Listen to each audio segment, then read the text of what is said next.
How's it going, guys? Coffee here. Today I wanted to go over the build for the Iris Thunder Magus on how to get it into tier 8, or what I use to get it into tier 8. There is a build code already in the build spreadsheet, but if you want some more details as to the order to get things in, that's what this video is for. So first things first, as you do start to get some income, you do want to get your Fiend crowned fairly early. This shouldn't be this expensive. It's okay. Yeah, this is a bit more normal, about 60 FE. I did end up corroding this, which is why they're showing more expensive. But 60 FE on this. A ladies tiers necklace. Again, you can get one of these. Just try to get one. They should be like 1 FE or something. They're not very expensive. They are a treasure trove item. They shouldn't be expensive, so you want to end up finding one of these as well when you can. You want to get a belt here with either Rally or with Reflection. Preferably with Rally, just because you're already taking Reflection on the tree. The hardest thing about searching for these right now is when you search for these, it's not working properly. So when you search for core talents, it's just showing all the core talents. So you do have to kind of search around through here, but if you get lucky, you can find something really, really good. That's really underpriced, rather. So you can just kind of go through here and you can get lucky and you'll be able to find this for like 10 FE, hopefully, or less. But expect to pay maybe around 50, or around the normal price for these. So again, if you can get it, just kind of search through here. It is kind of a pain, but that's kind of just what you have to do. But yeah, so you get one of these, get this belt. That's going to be a nice little boost over the one from Treasure Trove. And then the next thing you want to do is, in order to decrease the amount of time that it takes for your minions to ramp up into ultimate form, you do want to get either a slate with quick ritual on it for +2 min channeling stacks, or you want wind breath dispersion here with like at least 2 min channel stacks on it. This is a big quality of life item. Like, it's not really, typically, it's not going to increase your damage overall, but it will just lower the ramp time you have going into maps. So you are able to hit similar damage numbers without it, but getting this does end up feeling really, really good in regards to ensuring you get those 35 nourish stacks into your pets to get them into ultimate form very, very quickly. And then, you know, you're going to obviously repeat that over 12 seconds, so you're going to maintain permanent ultimate form for your pets. With that being said, make sure this is in the left slot. It will only work if it's in your left ring slot, so make sure it's there. It does have a little notifier here that tells you if it's equipped in the left ring slot. So the other ring that we did end up picking up was a horn ring. This is really, really good. Again, nice bit of crit chance as well as crit damage. This pairs well with the Fiend Crown here, with minions getting lucky upon a crit. And then you want to end up picking yourself a pair of Mind Infusion boots. I got lucky with my Corrosion and I hit +3, but just try to buy a pair that's +2. For those without much money, early on, the chest that I used to do Traveler on was actually this Martyr Staff. This is a really, really good survivability chest that you can get that's very inexpensive. It will make you extremely, extremely tanky. So you can get that early on, and then once you actually have some funds, you can get a Void Embankment here. Let's not look at corroded ones. They should be around 120 or so. You can get ones that aren't identified, probably cheaper, and you can just kind of gamble and just try to get one like this instead of having one that has a high roll on it. Just get any of them. They're all going to be good. And then the other thing is going to be a weapon. So far, the best sequence we've found for the basic sequences is Lightning Pen. This does make sense if you're going to be reducing the resistance on most of the enemies by like 50%. It's just going to double the damage you're doing, or give you 50% increased damage to them. It's really, really strong. When it comes to the more advanced sequences, once they actually start dropping, which seems like they might be coming from Profound, then you will probably want to end up getting one of these that has the flat lightning as well as the numbed effect on them. Once you get that, then you can use that to hopefully, that one will probably end up beating this, I think, just because it's a lot of flat, and the numbed effect should really come into effect with that. So in the meantime, just again, if you can get yourself an eye level 82 to 85 base instead, that's what I used. I just had it pushed. It was full T2 mods. I actually still have it in here, I think. I don't think anyone bought it. So let me see here. Nope, someone did actually buy it. So oh, it's right here. Someone bought it here. So this was my old staff. This was the staff that I first got myself into T8 with. T2, T3 mods. Again, and then with lightning pen, and then you can always swap it over to get something that is tier 1. I would recommend only doing this when you have a lot of money and you're capable of actually doing boss conquests and such, because you're going to want to use pushing into boss conquest as well as doing the Supreme Showdown in order to get bound FE and bound materials to craft with. So embers are really, really expensive right now. FE is obviously hard to come by, so you want to find ways that you can use all the bound FE you get. I have more bound FE that I haven't even used yet because we've been bottlenecked on precise embers because they're very, very expensive. Or precious embers, rather. They're really expensive.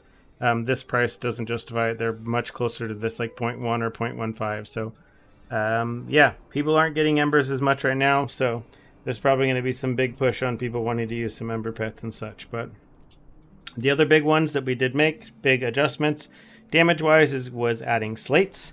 I added a bunch of +1 level slates here for either +1 minion skill level, +1 spirit magi, or +1 to passive skill level. These are all going to be really good. You want to try to get it hopefully with something else as well, so either the Spirit Magus ultimate cooldown or Spirit Magus damage, things like that. For a slate, you're looking for a slate, most likely you want something with either Mighty Guard or Isomorphic Arms. Either one's fine, then you can take the other one on the tree. And then you just want to find something else that's useful, whatever's in your budget. For me, I found something that's just like 10% of extra damage from the weapon. Basically adds 10% of physical damage as lightning damage to minions. So that's just a little bit of extra damage for my minions. It will be better once I actually roll my weapon better. Right now it is, I have a T1 erosion roll on there instead of lightning. So I will have to try to roll over that at some point, but it's not a priority because it's going to be a bit. So the biggest change you do have to make going into tier 8 is you're going to have to make some adjustments to focus more on defense. For me, what that meant is that I wanted to pick up on a slate something with this mod here. This restore 15% of missing life when you suffer a severe injury. I have this. I have a blur slate now as well. So I gain blur whenever energy shield starts to charge. So after it's been a couple seconds since I've been hit by something, energy shield will start to charge and will give me blur, which will give me some chances to avoid damage. And then I ended up taking off my Speed Phantom. It's your choice if you want to take off Speed Phantom or Blurry Steps, whichever you choose. And then I ended up putting a life source on here. I have this with an activation medium life so that I don't have to even think about it. It just triggers itself. So whenever I drop below 86%, it will just trigger life source. I have emergency restoration and residues on it as well. So if this does get used while I'm at low life, like if I get chunked particularly hard, then it will basically just spike me back up almost instantly, which is really nice. Everything else, you just want a cooldown cooldown reduction, extended duration, and a well-fought battle on pretty much everything else, just for that extra effect. I ended up picking up a couple candles as well. The candles you want this reduced additional damage taken, and then along with either movement speed or something useful. I have this other candle, which is just a movement speed. But these additional damage candles are not very expensive. So these ones are nice to kind of pick up. You can pick up something really cheap.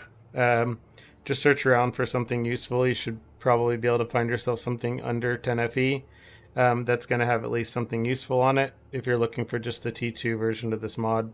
When you start looking at T1 of most of these, they are pretty expensive still for the candles, but the T1s aren't so bad. So get this if you're struggling with survivability. This really helps to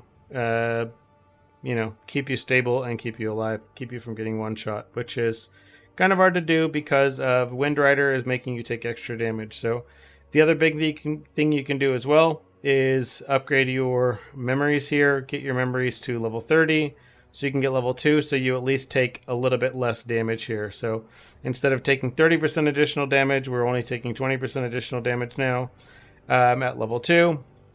And if we get it to level 3, it'll go all the way down to 15.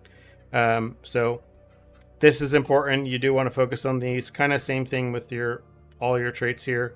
The extra CDR is really big, and then the extra less stacks required in order to get your minions into ultimate form really helps. So let me go ahead and showcase a map here of just tier 8, kind of what it looks like from where I am right now. The tree that I'm running is, I'm just running with Black Sail right now since it's been good to me, so that's what we've been focusing on.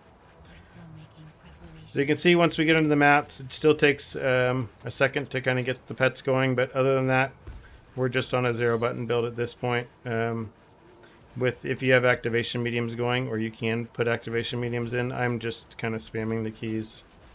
So that's what we're doing here in order to get the buttons going. The league mechanic has been really, really nice for pumping out currency. Obviously, it's been helped by the fact that I got really, really lucky when I pulled the pets. I got like 2 of them in like the first pack that I got, and then I got another pair of them in like another pull shortly after, so I was able to actually get her to level 6, which she's like the only level 6 loot pet I think I have out of all the ones we've done, or out of all the seasons. I've never gotten them level 6 before, so that was kind of cool. It happened very surprisingly. Again, it didn't pull very much with it in order to end up hitting it, so I got extremely lucky. So I don't know how much of, again, the league mechanic is being bolstered by that, but either way, it's just some nice extra loot within the maps. A map mechanic, or a league mechanic that is in map, that doesn't require you to leave or break your flow, is also extremely nice. So that's been really cool and really chill. But you can see pretty smooth. If I do actually get hit by something, I do get, again, between the life source and with the extra healing on a severe injury, it kind of spikes me right back up. So we are missing the thing for the Black Sail here, so we got to go back and find him. I have a feeling he's on the other side, but we are running our Black Sail void chart here that is for armaments. So because on tier 8 you can start getting tier 1 mods on your memories. Memories start being a lot more valuable on tier 8. On tier 7, you're better off just going after memory threads and after memory scraps, just selling those in bulk, because the memories themselves are not going to be as good. But once you actually get to tier 8, then you want to start focusing these, because you'll start seeing the higher level memories. Let's go ahead and push this. Kind of showcase what we're getting with. So overall, pretty smooth. I do want to get her a little bit faster and continue to get a bit more damage. I think we're sitting around 2 or 3 trillion or something. 3 trillion, 3 billion with this gear here. I'll go ahead and showcase kind of on the dummy what this looks like. And then yeah, so this is kind of where we're at. This is what we've been mapping with. Let me show up the pack spirits as well, because I think we forgot to go over those. So yeah, I think we're maybe, I guess it's around 2 billion with the setup with the more defensive stuff. So we have this here, and then again for the actual pets themselves, I did end up running a single defensive pet here. This guy just for less additional damage taken, and then less additional physical damage taken if there's only one enemy. So this helps. It offers a little bit of resistances as well, which since it's a little bit hard to get your resistances with the amount of legendaries we're using. So if you have any questions, leave them in the comments down below, and other than that, see you in the next one.